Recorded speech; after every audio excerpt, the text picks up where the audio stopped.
ಎಲ್ರಿಗೂ ನಮಸ್ಕಾರ. ನನ್ನ ಹೆಸರು ಮೋನಿಕಾ. ನಾನೀಗ ಡಿಸ್ಟ್ರಿಬ್ಯೂಟಿವ್ ಬಿಲ್ಲಿಂಗ್ ಮತ್ತೆ ಮ್ಯಾನೇಜ್ಮೆಂಟ್ ಸಾಫ್ಟ್‌ವೇರ್ ಬಗ್ಗೆ ಡೆಮೋ ಕೊಡ್ತಿದ್ದೀನಿ. ನೀವು ಇಲ್ಲಿದ್ದೀರಾ ಅಂತಂದ್ರೆ, ನಿಮ್ಮ ಡಿಸ್ಟ್ರಿಬ್ಯೂಷನ್ ಬಿಸ್ನೆಸ್‌ನ ಮ್ಯಾನೇಜ್ ಮಾಡಿ ಗ್ರೋ ಮಾಡೋದಕ್ಕೆ ಒಂದು ಸರಿಯಾದ ಸೊಲ್ಯೂಷನ್‌ನ ಹುಡುಕ್ತಿದ್ದೀರಾ ಅಂತ ಅರ್ಥ. ಹೌದು, ನೀವು ಸರಿಯಾದ ಪ್ಲೇಸಲ್ಲೇ ಇದ್ದೀರಾ. ನಮ್ಮ ಟೀಮ್ ಥೌಸಂಡ್ಸ್ ಆಫ್ ಡಿಸ್ಟ್ರಿಬ್ಯೂಟರ್ಸ್ ಜೊತೆ ಕೆಲಸ ಮಾಡಿ, ಅವರ ಪ್ರಾಬ್ಲಮ್ಸ್, ನೀಡ್ಸ್ ಮತ್ತೆ ವರ್ಕ್ ಫ್ಲೋನ ಅರ್ಥ ಮಾಡ್ಕೊಂಡು, ಈ ಡಿಸ್ಟ್ರಿಬ್ಯೂಟಿವ್ ಸಾಫ್ಟ್‌ವೇರ್‌ನ ಡೆವಲಪ್ ಮಾಡಿದ್ದಾರೆ. ಡಿಸ್ಟ್ರಿಬ್ಯೂಟರ್ ನಿಮ್ಮ ಡೈಲಿ ಟಾಸ್ಕ್‌ನ ಆಟೋಮೇಟ್ ಮಾಡಿ, ನಿಮ್ಗೆ ಜಾಸ್ತಿ ಸಮಯನ ಉಳಿಸುತ್ತೆ. ಆ ಉಳ್ದಿದ್ ಸಮಯದಲ್ಲಿ ನಿಮ್ಮ ಡಿಸ್ಟ್ರಿಬ್ಯೂಷನ್ ಬಿಸ್ನೆಸ್‌ನ ಗ್ರೋ ಮಾಡ್ಕೋಬಹುದು. ಡಿಸ್ಟ್ರಿಬ್ಯೂಷನ್ ಫೀಲ್ಡ್‌ನಲ್ಲಿ ನಿಮ್ಗೆ ಕಾಮನ್ಲಿ ಇರೋದು ಏನಂತಂದ್ರೆ, ಸೇಲ್ಸ್ ಪರ್ಸನ್ ಪೆನ್ನು ಮತ್ತೆ ಪೇಪರ್‌ನ ಯೂಸ್ ಮಾಡಿ ಆರ್ಡರ್ ತಗೊಳ್ಳೋದು, ಆರ್ಡರ್ಸ್ ಎಲ್ಲ ಲೇಟ್ ಈವ್ನಿಂಗ್‌ಗೆ ಸಬ್ಮಿಟ್ ಆಗೋದು, ಆಫೀಸ್ ಸ್ಟಾಫ್ ಆರ್ಡರ್ಸ್‌ನ ಬಿಲ್ಲಿಂಗ್‌ಗೆ ಮತ್ತೆ ರೀಎಂಟರ್ ಮಾಡೋದು, ಆರ್ಡರ್ಸ್ ಡೆಲಿವರಿನಲ್ಲಿ ಡಿಲೇ ಆಗೋದು, ಫೀಲ್ಡ್ ಸ್ಟಾಫ್ ಆಫೀಸ್‌ಗೆ ಕಾಲ್ ಮಾಡಿ ಆರ್ಡರ್ ಸ್ಟೇಟಸ್ ಕೇಳೋದು, ಹಾಗೆ ಮಾರ್ಕೆಟಲ್ಲಿ ಮನಿ ಸ್ಟಕ್ ಆಗೋದು, ಸೇಲ್ಸ್ ಪರ್ಸನ್ ಕಸ್ಟಮರ್ ಶಾಪ್‌ನ ವಿಸಿಟ್ ಮಾಡದೇ ಇರ್ಬೋದು. ಸೊ ಇದೆಲ್ಲ ಪ್ರಾಬ್ಲಮ್ಸ್ ಇಂದ ನಿಮ್ಗೆ ಡಬಲ್ ಕೆಲಸ ಆಗುತ್ತೆ, ಟೈಮ್ ಕೂಡ ಕನ್ಸ್ಯೂಮ್ ಆಗುತ್ತೆ, ಎಂಪ್ಲಾಯಿದು ಪ್ರೊಡಕ್ಟಿವಿಟಿ ಕೂಡ ಕಮ್ಮಿ ಆಗುತ್ತೆ, ಕಸ್ಟಮರ್ ಸ್ಯಾಟಿಸ್ಫೈ ಆಗೋದಿಲ್ಲ, ಹಾಗೆ ಇನ್ನ ಜಾಸ್ತಿ ಪ್ರಾಬ್ಲಮ್ಸ್‌ನ ನೀವು ಫೇಸ್ ಮಾಡ್ಬೇಕಾಗುತ್ತೆ. ಈ ಚಾಲೆಂಜಸ್‌ಗೆ ಸೊಲ್ಯೂಷನ್ ಕೊಡೋದಕ್ಕೆ ಅಂತಾನೆ ಡಿಸ್ಟ್ರಿಬ್ಯೂಟರ್ ಸಾಫ್ಟ್‌ವೇರ್‌ನ ಡೆವಲಪ್ ಮಾಡಿದ್ದಾರೆ. ಎಕ್ಸ್ಕ್ಲೂಸಿವ್ಲಿ ಡಿಸ್ಟ್ರಿಬ್ಯೂಷನ್ ಮ್ಯಾನೇಜ್ಮೆಂಟ್ ಮಾಡೋದಿಕ್ಕೆ. ಈ ಸಾಫ್ಟ್‌ವೇರ್ ನಿಮ್ ಫೀಲ್ಡ್ ಸೇಲ್ಸ್ ಮತ್ತೆ ಬ್ಯಾಕ್ ಆಫೀಸ್ ಆಪರೇಷನ್ಸ್‌ನ ಸೆಂಟ್ರಲೈಸ್ ಮಾಡುತ್ತೆ. ನಮ್ಮ ಡಿಸ್ಟ್ರಿಬ್ಯೂಟರ್ ಬಗ್ಗೆ ಡೀಟೇಲ್ ಆಗಿ ತಿಳಿಸ್ಕೊಡ್ತೀನಿ. ಈಗ ನಿಮ್ಮ day to day operations distributor implement ಮಾಡಾದ್ಮೇಲೆ ಹೇಗಿರುತ್ತೆ ಅನ್ನೋದನ್ನ ನೋಡೋಣ. ಫಾರ್ ಎಕ್ಸಾಂಪಲ್ ನಿಮ್ಗೆ ಮೊಬೈಲ್ ಸ್ಕ್ರೀನ್ ನೋಡ್ಬೋದು ನೀವು. ಇದು ಮೊಬೈಲ್ ಆಪ್ ನಿಮ್ಮ ಸೇಲ್ಸ್ ಪರ್ಸನ್‌ಗೆ ಪ್ರೊವೈಡ್ ಮಾಡಿರ್ತೀವಿ.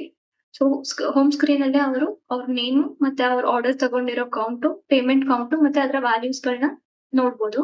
ಹಾಗೇನೆ ಬಾಟಮ್ ನಲ್ಲಿ ನೀವು ಕಸ್ಟಮರ್, ಬೀಟ್, ರೀಸೆಂಟ್ಸ್ ಮತ್ತೆ ಕ್ಯಾಟಲಾಗ್ ಅಂತ ಆಪ್ಷನ್ಸ್ ಇದಾವೆ. ಸೊ ಕ್ಯಾಟಲಾಗ್ ಅಲ್ಲಿ ಅವರು ಯಾವ್ಯಾವ ಪ್ರಾಡಕ್ಟ್ಸ್ ಇದೆ, ಯಾವ್ಯಾವ ಬ್ರಾಂಡ್ಸ್ ಇದೆ ಅದನ್ನೆಲ್ಲ ಚೆಕ್ ಮಾಡ್ಕೋಬಹುದು. ರೀಸೆಂಟ್ಸ್ ಅಲ್ಲಿ ಅವರ ರೀಸೆಂಟ್ ಟ್ರಾನ್ಸಾಕ್ಷನ್ಸ್ ನ ಚೆಕ್ ಮಾಡ್ಕೋಬಹುದು. ಹಾಗೆ ಬೀಟ್ ಆಪ್ಷನ್ ಅಲ್ಲಿ ಅವ್ರಿಗೆ ಅಸೈನ್ ಮಾಡಿರೋ ಬೀಟ್ ರೂಟ್ ತೋರಿಸುತ್ತೆ. ಹಾಗೇನೆ ಕಸ್ಟಮರ್ಸ್ ಕೂಡ ಶೋ ಆಗುತ್ತೆ. ಸೊ ಟಾಪ್ ರೈಟ್ ಕಾರ್ನರ್ ಅಲ್ಲಿ ಮ್ಯಾಪ್ ವ್ಯೂ ಐಕಾನ್ ಇದೆ. ಇದನ್ನ ಕ್ಲಿಕ್ ಮಾಡಿದ ತಕ್ಷಣ ಗೂಗಲ್ ಮ್ಯಾಪ್‌ಗೆ ರೀಡೈರೆಕ್ಟ್ ಆಗುತ್ತೆ. ಸೊ ಎಲ್ಲಾ ಕಸ್ಟಮರ್‌ದು ಲೊಕೇಶನ್ಸ್ ಕೂಡ ಚೆಕ್ ಮಾಡಬಹುದು. ಈಗ ಕಸ್ಟಮರ್ ಬಟನ್ ಮೇಲೆ ಕ್ಲಿಕ್ ಮಾಡ್ತಿದ್ದೀನಿ. ಇಲ್ಲಿ ನಿಮ್ ಸೇಲ್ಸ್ ಪರ್ಸನ್ಸ್‌ಗೆ ಯಾವ್ಯಾವ ಕಸ್ಟಮರ್ಸ್‌ನ ನೀವು ಆಡ್ ಮಾಡಿದ್ದೀರಾ ಎಲ್ಲ ಶೋ ಆಗುತ್ತೆ. ಅವರು ಚೂಸ್ ಮಾಡ್ಬೋದು. ಇಲ್ಲಾಂತಂದ್ರೆ ಸರ್ಚ್ ಕೂಡ ಮಾಡ್ಬೋದು. ನಾನಿಲ್ಲಿ ಹೋಲ್‌ಸೇಲ್ ಹೋಲ್‌ಸೇಲ್ ಅನ್ನೋ ಕಸ್ಟಮರ್‌ನ ಚೂಸ್ ಮಾಡ್ತಿದ್ದೀನಿ. ಈಗ ನೋಡ್ಬೋದು ಔಟ್‌ಸ್ಟ್ಯಾಂಡಿಂಗ್ ಬ್ಯಾಲೆನ್ಸ್ 0 ತೋರಿಸ್ತಿದೆ. ಯಾಕಂದ್ರೆ ಈ ಕಸ್ಟಮರ್ ಯಾವ್ದು ಔಟ್‌ಸ್ಟ್ಯಾಂಡಿಂಗ್ ಬಿಟ್ಟಿಲ್ಲ. ಎಲ್ಲ ಪೇ ಮಾಡಿದ್ದಾರೆ ಅಂತ ಅರ್ಥ. ಇಲ್ಲಿ ಇವಾಗ ಆರ್ಡರ್ ತಗೊಳ್ಳೋದು ಹೇಗೆ ಅಂತ ತೋರಿಸ್ಕೊಡ್ತೀನಿ. ನಿಮ್ sales person plus order button ಮೇಲೆ ಕ್ಲಿಕ್ ಮಾಡ್ತಾರೆ. ಅವ್ರಿಗೆ ಆಡ್ ಮಾಡಿರೋ ಪ್ರಾಡಕ್ಟ್ಸ್ ಎಲ್ಲ ಡಿಸ್‌ಪ್ಲೇ ಆಗುತ್ತೆ ಈ ತರ. ಆಶೀರ್ವಾದ್ ಆಟಾ 5 ಕೆಜಿನ ಚೂಸ್ ಮಾಡ್ತಿದ್ದೀನಿ. ಪ್ಲಸ್ ಬಟನ್ ಮೇಲೆ ಕ್ಲಿಕ್ ಮಾಡಿ ಕ್ವಾಂಟಿಟೀಸ್‌ನ ಆಡ್ ಮಾಡ್ಕೋಬೇಕು. ಹಾಗೆ ಟಾಪ್ ರೈಟ್ ಕಾರ್ನರ್ ಅಲ್ಲಿ ರಿವ್ಯೂ ಬಟನ್ ಇದೆ. ಕ್ಲಿಕ್ ಮಾಡ್ತಾರೆ. ಕಂಟಿನ್ಯೂ ಕೊಡ್ತಾರೆ. ಹಾಗೆ ಪ್ಲೇಸ್ ಆರ್ಡರ್ ಮೇಲೆ ಕ್ಲಿಕ್ ಮಾಡ್ತಾರೆ. ಈಗ ಆರ್ಡರ್ ಸಕ್ಸಸ್ಫುಲಿ ಕ್ರಿಯೇಟ್ ಆಗಿದೆ. ಈ ಆರ್ಡರ್ ವೆಬ್ ಅಪ್ಲಿಕೇಶನ್ ಅಲ್ಲಿ ಕೂಡ ಡಿಸ್‌ಪ್ಲೇ ಆಗುತ್ತೆ. ಈಗ ನೋಡೋಣ ವೆಬ್ ಅಪ್ಲಿಕೇಶನ್ ಅಲ್ಲಿ ಯಾವ ತರ ಡಿಸ್‌ಪ್ಲೇ ಆಗುತ್ತೆ ಅಂತ. ಇದು ನಮ್ಮ ವೆಬ್ ಅಪ್ಲಿಕೇಶನ್. ನಾನು ಸೇಲ್ಸ್ ಟ್ಯಾಬ್ ಮೇಲೆ ಕ್ಲಿಕ್ ಮಾಡ್ತಿದ್ದೀನಿ. ಹಾಗೆ ಆರ್ಡರ್ ಸೆಲೆಕ್ಟ್ ಮಾಡ್ತಿದ್ದೀನಿ. ಸೊ ಇವಾಗ ನಾನು ಕ್ರಿಯೇಟ್ ಮಾಡಿರೋ ಆರ್ಡರ್ ಹೋಲ್‌ಸೇಲ್ ಕಸ್ಟಮರ್‌ಗೆ ಸೇಲ್ಸ್ ಪರ್ಸನ್ ನನ್ನ ನೇಮ್ ತೋರಿಸ್ತಿದೆ.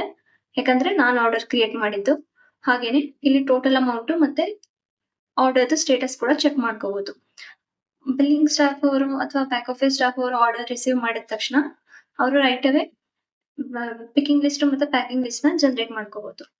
ನಾನು ಇಲ್ಲಿ ಒಂದೆರಡು ಕನ್ಫರ್ಮ್ ಮತ್ತೆ ಪ್ರೊಸೆಸಿಂಗ್ ಸ್ಟೇಟಸ್ ಇರೋ ಆರ್ಡರ್ಸ್ ನ ಸೆಲೆಕ್ಟ್ ಮಾಡ್ತಿದ್ದೀನಿ. ಹಾಗೇನೆ ಇಲ್ಲಿ ಆರ್ಡರ್ ಸೆಲೆಕ್ಟೆಡ್ ಡ್ರಾಪ್ ಮೇಲೆ ಕ್ಲಿಕ್ ಮಾಡಿದೆ. ಪ್ರಾಡಕ್ಟ್ ವೈಸ್ ಪಿಕಿಂಗ್ ಲಿಸ್ಟ್ ನ ಸೆಲೆಕ್ಟ್ ಮಾಡ್ತಿದ್ದೀನಿ. ಈ ತರ ಪಿಕಿಂಗ್ ಲಿಸ್ಟ್ ಕೂಡ ಜನರೇಟ್ ಮಾಡಬಹುದು. ಹಾಗೆ ಪ್ಯಾಕಿಂಗ್ ಲಿಸ್ಟ್ ಕೂಡ ಜನರೇಟ್ ಮಾಡಬಹುದು. ಇದು ಪ್ಯಾಕಿಂಗ್ ಲಿಸ್ಟ್. ಸೊ ಇದೆರಡು ನಿಮ್ಮ ಗೂಡ್ಸ್ ನ ಪಿಕ್ ಮಾಡಿ ನಿಮ್ಮ ವ್ಯಾನ್‌ಗೆ ಲೋಡ್ ಮಾಡೋದಕ್ಕೆ ಹೆಲ್ಪ್ ಆಗುತ್ತೆ. ಪಿಕಿಂಗ್ ಲಿಸ್ಟ್ ಮತ್ತೆ ಪ್ಯಾಕಿಂಗ್ ಲಿಸ್ಟ್ ನ ಜನರೇಟ್ ಮಾಡಾದ್ಮೇಲೆ ನಿಮ್ಮ ಸ್ಟಾಫ್ ಇನ್ವಾಯ್ಸ್ ನ ಜನರೇಟ್ ಮಾಡ್ತಾರೆ.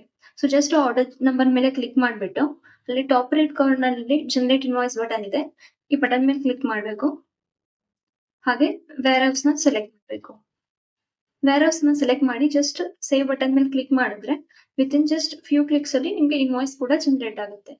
ನೀವಿಲ್ಲಿ ಇಮೇಲ್ ಮುಖಾಂತರ ಕೂಡ ಶೇರ್ ಮಾಡ್ಬೋದು, ಡೌನ್ಲೋಡ್ ಮಾಡ್ಕೋಬಹುದು, ಪ್ರಿಂಟ್ ಕೂಡ ಮಾಡ್ಬೋದು, ಹಾಗೇನೆ ಪ್ರಿವ್ಯೂ ಮಾಡ್ಬೋದು. ನಾನು ಇವಾಗ ತೋರಿಸ್ತೀನಿ ಇನ್ವಾಯ್ಸ್ ಯಾವ ತರ ಇರುತ್ತೆ ಅಂತ. ಇದು ಸೇಲ್ಸ್ ಇನ್ವಾಯ್ಸ್. ನೀವು ಇದನ್ನ ಫುಲ್ಲಿ ಕಸ್ಟಮೈಸ್ ಮಾಡ್ಕೋಬಹುದು ನಿಮ್ಗೆ ರಿಕ್ವೈರ್ಮೆಂಟ್ ಇರೋ ತರ. ಹಾಗೇನೆ ಈ ಇನ್ವಾಯ್ಸ್ ರೆಡಿ ಸ್ಟೇಟಸ್ ಅಲ್ಲಿ ಕ್ರಿಯೇಟ್ ಆಗಿದೆ. ನಿಮ್ದು ಗೂಡ್ಸ್ ಡಿಸ್ಪ್ಯಾಚ್ ಆಗಿದ ತಕ್ಷಣ ಡಿಸ್ಪ್ಯಾಚ್ ಅಂತ ಮಾರ್ಕ್ ಮಾಡ್ತಾರೆ ಬ್ಯಾಕ್ ಆಫೀಸ್ ಸ್ಟಾಫ್ಸ್. ಹಾಗೇನೆ ನಿಮ್ ಸೇಲ್ಸ್ ಪರ್ಸನ್ ಅಥವಾ ಡೆಲಿವರಿ ಪರ್ಸನ್ ಗೂಡ್ಸ್ ನ ಕಸ್ಟಮರ್ಸ್ ಗೆ ಡೆಲಿವರ್ ಮಾಡಿದ ತಕ್ಷಣ ಡೆಲಿವರ್ಡ್ ಅಂತ ಮಾರ್ಕ್ ಮಾಡ್ಬೋದು. ನಾನು ಇವಾಗ ತೋರಿಸ್ತೀನಿ ಯಾವ ತರ ನಿಮ್ಮ ಡೆಲಿವರಿ ಪರ್ಸನ್ಸ್ ಇನ್ವಾಯ್ಸ್ ನ ಡೆಲಿವರ್ಡ್ ಅಂತ ಮಾರ್ಕ್ ಮಾಡ್ಬೋದಂತ. ಮೊಬೈಲ್ ಆಪ್ ನ ಓಪನ್ ಮಾಡಿ ಇನ್ವಾಯ್ಸ್ ನಂಬರ್ ಮೇಲೆ ಕ್ಲಿಕ್ ಮಾಡಿದ್ರೆ ಇಲ್ಲಿ ಬಾಟಮ್ ಅಲ್ಲಿ ನಿಮ್ಗೆ ಮಾರ್ಕ್ ಆಸ್ ಡೆಲಿವರ್ಡ್ ಅಂತ ಆಪ್ಷನ್ ಇದೆ. ಈ ತರ ನಿಮ್ ಸೇಲ್ಸ್ ಪರ್ಸನ್ ಕಸ್ಟಮರ್ ಗೆ ಗೂಡ್ಸ್ ನ ಡೆಲಿವರ್ ಮಾಡಿದ ತಕ್ಷಣ ಮಾರ್ಕ್ ಆಸ್ ಡೆಲಿವರ್ಡ್ ಅಂತ ಕೊಡ್ಬಹುದು. ಈಗ ಸಕ್ಸಸ್ಫುಲಿ ಅಪ್ಡೇಟ್ ಆಯ್ತು ಸ್ಟೇಟಸ್. ಸೇಮ್ ಸ್ಟೇಟಸ್ ನಿಮ್ಗೆ ವೆಬ್ ಅಪ್ಲಿಕೇಶನ್ ನಲ್ಲಿ ಕೂಡ ತೋರಿಸುತ್ತೆ. ಡೆಲಿವರ್ ಮಾಡಿದ ತಕ್ಷಣ ಅವ್ರು payment collect ಮಾಡ್ಕೋದಿದ್ರೆ same customer page ಅಲ್ಲಿ ಪ್ಲಸ್ ಪೇಮೆಂಟ್ ಬಟನ್ ಅಂತ ಇದೆ. ಆ ಪೇಮೆಂಟ್ ಬಟನ್ ಮೇಲೆ ಕ್ಲಿಕ್ ಮಾಡ್ತಾರೆ. ಔಟ್ಸ್ಟ್ಯಾಂಡಿಂಗ್ ಇನ್ವಾಯ್ಸಸ್ ಎಲ್ಲ ಶೋ ಆಗುತ್ತೆ. ಹಾಗೆ ಅಮೌಂಟ್ ಎಷ್ಟು ಕಲೆಕ್ಟ್ ಮಾಡ್ಕೋಬೇಕಾಗುತ್ತೆ ಅದು ಕೂಡ ಶೋ ಆಗ್ತಿರುತ್ತೆ. ಯಾವ ಇನ್ವಾಯ್ಸ್ ಅಗೇನ್ಸ್ಟ್ ಅವರು ಕಲೆಕ್ಟ್ ಮಾಡ್ಕೋತಿದ್ದಾರೆ ಪೇಮೆಂಟ್ ಎಂಟರ್ ಮಾಡ್ಬೇಕು ಅಮೌಂಟ್ ಫೀಲ್ಡ್ ಅಲ್ಲಿ. ಹಾಗೆ ಟೋಟಲ್ ಅಮೌಂಟ್ ಅಲ್ಲಿ ಕೂಡ ಸೇಮ್ ಅಮೌಂಟ್ ಎಂಟರ್ ಮಾಡ್ಬೇಕು. ನೆಕ್ಸ್ಟ್ ಪ್ರೊಸೀಡ್ ಕೊಡ್ತಾರೆ. ಪೇಮೆಂಟ್ ಮೋಡ್ ಕೂಡ ಚೂಸ್ ಮಾಡ್ಬೋದು, ಕ್ಯಾಶ್, ಚೆಕ್ ಅಥವಾ ಡಿಡಿ ಅಥವಾ ಪೇಟಿಎಂ, UPI ನ. ಫಾರ್ ಎಕ್ಸಾಂಪಲ್ ನಾನು ಇಲ್ಲಿ ಕ್ಯಾಶ್ ಅಂತ ಚೂಸ್ ಮಾಡ್ತಿದ್ದೀನಿ. ಕಲೆಕ್ಟ್ ಮೇಲೆ ಕ್ಲಿಕ್ ಮಾಡ್ತಾರೆ. ಹಾಗೆ ಪೇಮೆಂಟ್ ನ ಕನ್ಫರ್ಮ್ ಮಾಡ್ತಾರೆ. ಇವಾಗ ಪೇಮೆಂಟ್ ಸಕ್ಸಸ್ಫುಲಿ ಕ್ರಿಯೇಟ್ ಆಗಿದೆ. ಈ ಪೇಮೆಂಟ್ ನಿಮ್ಗೆ ವೆಬ್ ಅಪ್ಲಿಕೇಶನ್ ಅಲ್ಲಿ ಕೂಡ ಶೋ ಆಗುತ್ತೆ. ನಾನು ವೆಬ್ ಅಪ್ಲಿಕೇಶನ್ ಓಪನ್ ಮಾಡ್ತಿದ್ದೀನಿ. ಇಲ್ಲಿ ನಿಮ್ಗೆ ಸೇಲ್ಸ್ ಟ್ಯಾಬ್ ಅಲ್ಲಿ ಪೇಮೆಂಟ್ಸ್ ಅಂತ ಒಂದು ಆಪ್ಷನ್ ಇದೆ. ಇಲ್ಲಿ ಕ್ಲಿಕ್ ಮಾಡಿದ್ರೆ ಸೇಲ್ಸ್ ಪರ್ಸನ್ ಯಾವ ಪೇಮೆಂಟ್ ಕ್ರಿಯೇಟ್ ಮಾಡಿದಾರೆ ಅದೆಲ್ಲ ಶೋ ಆಗುತ್ತೆ. ಫಾರ್ ಎಕ್ಸಾಂಪಲ್ ನಾನು ಇವಾಗ RR ಹೋಲ್ಸೇಲ್ ಪೇಮೆಂಟ್ ಕಲೆಕ್ಟ್ ಮಾಡಿದೆ. ಯೂಸರ್ ನೇಮ್ ಶೋ ಆಗ್ತಿದೆ. ಹಾಗೆ ಸ್ಟೇಟಸ್ ಓಪನ್ ಅಂತ ಶೋ ಆಗ್ತಿದೆ. ಅಂದ್ರೆ ನಾನು ಕಲೆಕ್ಟ್ ಮಾಡಿರೋ ಅಮೌಂಟ್ ಸೇಲ್ಸ್ ಪರ್ಸನ್ ಹತ್ರನೇ ಇದೆ ಅಂತ. ನಿಮ್ sales person back office staff ಗೆ ಸಬ್ಮಿಟ್ ಮಾಡಿದ ತಕ್ಷಣ ಕಲೆಕ್ಟ್ ಮಾಡಿರೋ ಅಮೌಂಟ್ ನ ಅವರು ರಿಸೀವ್ಡ್ ಅಂತ ಮಾರ್ಕ್ ಮಾಡ್ತಾರೆ. ಹಾಗೇನೆ ಅಡ್ಮಿನ್ ಆಗಿ ನೀವು ಪೇಮೆಂಟ್ ನ ರಿಸೀವ್ ಮಾಡಿದ ತಕ್ಷಣ ಅಕೌಂಟೆಡ್ ಅಂತ ಮಾರ್ಕ್ ಮಾಡಬೇಕು. ಇವಾಗ ಇದು ಕ್ಲೋಸ್ ಆಗುತ್ತೆ ಇನ್ವಾಯ್ಸ್, ಯಾವುದೇ ಡ್ಯೂ ಇಲ್ಲ. ಹಾಗೇನೆ ಕಸ್ಟಮರ್ ಪೇಜ್ ಅಲ್ಲಿ ಕೂಡ ಔಟ್ಸ್ಟ್ಯಾಂಡಿಂಗ್ ಬ್ಯಾಲೆನ್ಸ್ ಅಪ್ಡೇಟ್ ಆಗಿರುತ್ತೆ. ನಿಮ್ ಮೊಬೈಲ್ ಆಪ್ ಅಲ್ಲಿ ಕೂಡ ಚೆಕ್ ಮಾಡಬಹುದು. ಆಪ್ ಅಲ್ಲಿ ಹೇಗೆ ಔಟ್ಸ್ಟ್ಯಾಂಡಿಂಗ್ ಬ್ಯಾಲೆನ್ಸ್ ಅಡ್ಜಸ್ಟ್ ಆಗಿದೆ ಅನ್ನೋದನ್ನ ತೋರಿಸ್ತೀನಿ. ಈಗ RR ಹೋಲ್ಸೇಲ್ಗೆ ನಾನು ಇನ್ವಾಯ್ಸ್ ನ ಜನರೇಟ್ ಮಾಡಿದ್ದೆ. ಇವಾಗ ಔಟ್ಸ್ಟ್ಯಾಂಡಿಂಗ್ ಬ್ಯಾಲೆನ್ಸ್ 0 ಅಂತ ಶೋ ಆಗ್ತಿದೆ, ಯಾಕಂದ್ರೆ ಪೇಮೆಂಟ್ ಕೂಡ ಅಕೌಂಟ್ ಆಗಿದೆ. ಇದು ನಿಮ್ಮ ಡೇ ಟು ಡೇ ಪ್ರೋಸೆಸ್ ಆಗಿರುತ್ತೆ. ಆರ್ಡರ್ ತಗೊಳ್ಳೋದು, ಇನ್ವಾಯ್ಸ್ ಜನರೇಟ್ ಮಾಡೋದು, ಹಾಗೆ ಪೇಮೆಂಟ್ ಕಲೆಕ್ಟ್ ಮಾಡ್ಕೊಳ್ಳೋದು. ಇದು ಬಿಟ್ಟು ನಿಮಗೆ ಎಲ್ಲಾ ತರಹದ ರಿಪೋರ್ಟ್ಸ್ ಕೂಡ ಅವೈಲೇಬಲ್ ಇದೆ. ಇವಾಗ ವೆಬ್ ಅಪ್ಲಿಕೇಶನ್ ಅಲ್ಲಿ ನೀವು ನೋಡಬಹುದು 71 ರಿಪೋರ್ಟ್ಸ್ ಅವೈಲೇಬಲ್ ಇದೆ. ಇದರಲ್ಲಿ ನಿಮಗೆ collection report, sales person wise ಕೂಡ ಚೆಕ್ ಮಾಡ್ಕೋಬಹುದು. ಹಾಗೆ sales report, GSTR1 report, invoices report, outstanding report, ಇದೆಲ್ಲ ಕಸ್ಟಮೈಸಬಲ್ ರಿಪೋರ್ಟ್ಸ್ ಇರುತ್ತೆ. ಈಗ ಪ್ರೈಸಿಂಗ್ ಅಂತ ಬಂದಾಗ ನಾನು ಜಸ್ಟ್ ಇಲ್ಲಿ ಟಾಪ್ ರೈಟ್ ಕಾರ್ನರ್ ಅಲ್ಲಿ ಪ್ರೊಫೈಲ್ ಐಕಾನ್ ಮೇಲೆ ಕ್ಲಿಕ್ ಮಾಡ್ತಿದ್ದೀನಿ. Pricing option. ಇಲ್ಲಿ ನಿಮ್ಗೆ ಯಾವ್ಯಾವ ಪ್ಲಾನ್ಸ್ ಇದೆ, ಹಾಗೆ ಅದ್ರದ್ದು ಪ್ರೈಸ್ ಎಷ್ಟು, ಯಾವ್ಯಾವ ಫೀಚರ್ಸ್ ಅವೈಲೇಬಲ್ ಇರುತ್ತೆ ಚೆಕ್ ಮಾಡ್ಕೋಬಹುದು. ಕರೆಂಟ್ಲಿ 2 ಪ್ಲಾನ್ ಇದೆ, ಬೇಸಿಕ್ ಮತ್ತೆ ಅಡ್ವಾನ್ಸ್ ಪ್ಲಾನ್. ಬೇಸಿಕ್ ಪ್ಲಾನ್ ನಿಮ್ಗೆ 750 ಆಗುತ್ತೆ ಪರ್ ಮಂತ್. ಇದು ಆನ್ಯುವಲ್ ಆಗಿ ಬಿಲ್ ಆಗುತ್ತೆ. ಇದರಲ್ಲಿ ನಿಮ್ಗೆ 1 ಫುಲ್ ಆಕ್ಸೆಸ್ ಮತ್ತೆ 1 ಮೊಬೈಲ್ ಆಕ್ಸೆಸ್ ಬೈ ಡಿಫಾಲ್ಟ್ ಸಿಗುತ್ತೆ. ಹಾಗೆ ಅಡ್ವಾನ್ಸ್ ಪ್ಲಾನ್ ನಿಮ್ಗೆ 1500 ರುಪೀಸ್ ಆಗುತ್ತೆ ಪರ್ ಮಂತ್. ಇದು ಕೂಡ ಆನ್ಯುವಲಿ ಬಿಲ್ ಆಗುತ್ತೆ. ಇದರಲ್ಲಿ ನಿಮ್ಗೆ 1 ಫುಲ್ ಆಕ್ಸೆಸ್ ಮತ್ತೆ 2 ಮೊಬೈಲ್ ಆಕ್ಸೆಸ್ ಬರುತ್ತೆ. ಅಡಿಷನಲ್ ಯೂಸಸ್ ಬೇಕಂತಂದ್ರೆ ನೀವು 250 ಪರ್ ಮಂತ್ ಪೇ ಮಾಡಬೇಕಾಗುತ್ತೆ ಪರ್ ಆಪ್ ಯೂಸರ್ಗೆ. ಹಾಗೆ ಅಡ್ವಾನ್ಸ್ ಪ್ಲಾನ್ ಅಲ್ಲಿ ಎಲ್ಲಾ ಫೀಚರ್ಸ್ ಇನ್ಕ್ಲೂಡ್ ಆಗಿರುತ್ತೆ. ನೀವು ಇನ್ ಡೀಟೇಲ್ ಆಗಿ ಚೆಕ್ ಮಾಡ್ಬೇಕಂತಂದ್ರೆ ಪೇಜ್ ನ ಸ್ಕ್ರಾಲ್ ಡೌನ್ ಮಾಡಿ ಚೆಕ್ ಮಾಡ್ಕೋಬಹುದು.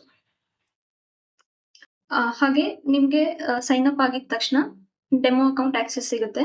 ಡೆಮೋ ಅಕೌಂಟ್ ಅಲ್ಲಿ ನೀವು ಎಕ್ಸ್ಪ್ಲೋರ್ ಮಾಡಬಹುದು. ನೀವು GST ನಂಬರ್ ಎಂಟರ್ ಮಾಡಿದೀರಾ ಅಂತಂದ್ರೆ ಅಕೌಂಟ್ ಆಟೋಮೆಟಿಕಲಿ ಅಪ್ರೂವ್ ಆಗುತ್ತೆ, ನಿಮ್ದು ಫ್ರೀ ಅಕೌಂಟ್. ಏನಾದ್ರೂ ನಿಮ್ಗೆ ಹೆಲ್ಪ್ ಬೇಕಂತಂದ್ರೆ ಸಾಫ್ಟ್ವೇರ್ ಎಕ್ಸ್ಪ್ಲೋರ್ ಮಾಡೋದಕ್ಕೆ ನೀವು ನಮ್ಮನ್ನ ಕಾಂಟ್ಯಾಕ್ಟ್ ಮಾಡಬಹುದು. ನಾವು Monday to Friday 10 AM to 7 PM available ಇರ್ತೀವಿ.